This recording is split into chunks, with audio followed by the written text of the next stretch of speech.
ಎಲ್ಲರಿಗೂ ನಮಸ್ಕಾರ. My food and spirituality ಚಾನಲ್ಗೆ ಸ್ವಾಗತ ಸ್ನೇಹಿತರೆ. ಮಹಾಲಕ್ಷ್ಮೀ ಚ ವಿದ್ಮಹೇ ವಿಷ್ಣು ಪತ್ನಿ ಚ ಧೀಮಹಿ ತನ್ನೋ ಲಕ್ಷ್ಮಿ ಪ್ರಚೋದಯಾತ್. ಇವತ್ತು ಶುಭ ಶುಕ್ರವಾರ.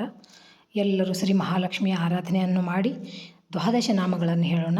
ಇವತ್ತು ಶ್ರೀ ಮಹಾಲಕ್ಷ್ಮಿಯ ದ್ವಾದಶ ನಾಮಗಳನ್ನು ಹೇಳ್ಕೊಡ್ತೀನಿ. ಮೊನ್ನೆ ಒಂದು ವಿಡಿಯೋದಲ್ಲಿ ಅಷ್ಟನಾಮಗಳನ್ನು ಹೇಳ್ಕೊಟ್ಟಿದ್ದೆ, ಅವನು ಹೇಳ್ತೀರಿ ಶುಕ್ರವಾರಕ್ಕೊಮ್ಮೆ ಅಥವಾ ನಿಮಗೆ ಟೈಮ್ ಸಿಕ್ಕಾಗೆಲ್ಲ. ಇವತ್ತು ದ್ವಾದಶ ನಾಮಗಳನ್ನು ಹೇಳ್ಕೊಡ್ತೀನಿ. ಮಹಾಲಕ್ಷ್ಮಿಯ ಆರಾಧನೆ ಮಾಡೋದ್ರಿಂದ, ದ್ವಾದಶ ನಾಮಗಳನ್ನು ಹೇಳೋದ್ರಿಂದ ದಾರಿದ್ರ್ಯ ದುಃಖವನ್ನು ನಾಶ ಮಾಡಿ ಸಂಪತ್ತು, ಸುಖ, ಐಶ್ವರ್ಯ, ಸೌಭಾಗ್ಯವನ್ನು ಕೊಟ್ಟು ಕಾಪಾಡ್ತಾಳೆ ಮಹಾಲಕ್ಷ್ಮಿ. ಮೊದಲಿಂದನೂ ಮಹಾಲಕ್ಷ್ಮಿ ಆರಾಧನೆ ಮಾಡ್ಕೊತ ಬಂದೀವಿ. ಸಕಲ ಸೌಭಾಗ್ಯವನ್ನು ಕೊಡುವಂಥ ಮಹಾಲಕ್ಷ್ಮಿನ ಎಲ್ಲರೂ ಆರಾಧನೆ ಮಾಡೋಣ. ನೋಡ್ರಿ, ಧನಲಕ್ಷ್ಮಿ, ಧಾನ್ಯಲಕ್ಷ್ಮಿ, ಜಯಲಕ್ಷ್ಮಿ, ವಿಜಯಲಕ್ಷ್ಮಿ, ವಿದ್ಯಾಲಕ್ಷ್ಮಿ, ಎಲ್ಲ ಲಕ್ಷ್ಮಿನೂ ಆಕಿನೊಬ್ಬಕಿನ ಆರಾಧನೆ ಮಾಡಿಬಿಟ್ರೆ ಸಕಲ ಸುಖ ಸಂಪತ್ತನ್ನು ಕರುಣಿಸ್ತಾಳೆ ಮಹಾಲಕ್ಷ್ಮೀ ದೇವಿ. ಆಕೆ ದ್ವಾದಶ ನಾಮಗಳು ಈ ಥರ ಅದಾವು. ಬರೀ ನೋಡೋಣ. ನೀವು ಸ್ಕ್ರೀನ್ಶಾಟ್ ಹೊಡೆದಿಟ್ಕೊಂಡು ಪ್ರತಿನಿತ್ಯವಾಗಿ ದ್ವಾದಶ ನಾಮಗಳನ್ನು ಹೇಳ್ರಿ.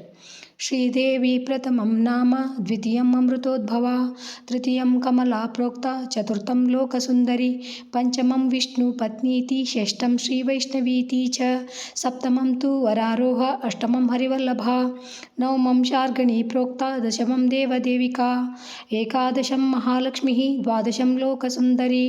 ಶ್ರೀಂ ಪದ್ಮಾ ಕಮಲಾ ಮುಕುಂದ ಮಹಿಷಿ ಲಕ್ಷ್ಮೀ ಸ್ತ್ರೀ ಕೋಣೇಶ್ವರಿ, ಮಾ ಕ್ಷೀರಾಬ್ಧಿ ಸುತಾರವಿಂದ ಜನನಿ ವಿದ್ಯಾ ಸರೋಜಾತ್ಮಿಕಾ, ಸರ್ವಾಭೀಷ್ಟಫಲಪ್ರದೇತಿ ಸತತಂ ನಾಮಾನಿ ದ್ವಾದಶ, ಪ್ರಾತಃ ಶುದ್ಧತರಃ ಪಠಂತಿ ಸತತಂ ಸರ್ವಾನ್ ಲಭಂತೆ ಶುಭಾನ್. ಇತಿ ಶ್ರೀ ಮಹಾಲಕ್ಷ್ಮಿ ದ್ವಾದಶ ನಾಮ ಸಂಪೂರ್ಣಂ. ಮಾತಾ ಮಹಾಲಕ್ಷ್ಮಿ ಎಲ್ಲರಿಗೂ ಒಳ್ಳೇದು ಮಾಡಲಿ. ಧನ್ಯವಾದಗಳು ಎಲ್ಲರಿಗೂ.